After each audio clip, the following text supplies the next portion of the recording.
ഉച്ചാരണത്തിലും എഴുത്തിലും അനാവശ്യമായ നീട്ടലുകൾ കൊണ്ടുവരുന്നത് മലയാളിയുടെ ഒരു സ്വഭാവമാണ്.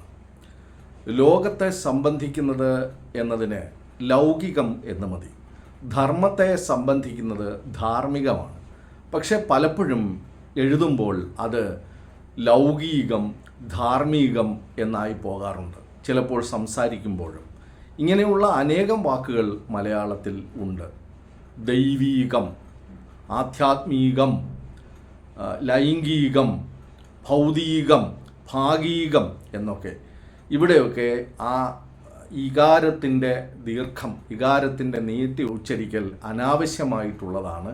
അത് ഒഴിവാക്കാൻ എല്ലാവരും ശ്രദ്ധിക്കേണ്ടതാണ്. സമാനമായ ഉദാഹരണങ്ങൾ ഇനിയും നിങ്ങളുടെ പക്കലുണ്ടാകും. അങ്ങനെയുള്ള ഉദാഹരണങ്ങളും പുതിയ വിവരങ്ങളുമൊക്കെ മലയാള പൊരുളിലേക്ക് അതിൻ്റെ കമൻറ്റ് ബോക്സിലേക്കിട്ട് ഈ പരിപാടിയുമായി എല്ലാവരും സഹകരിക്കുക. നന്ദി, നമസ്കാരം.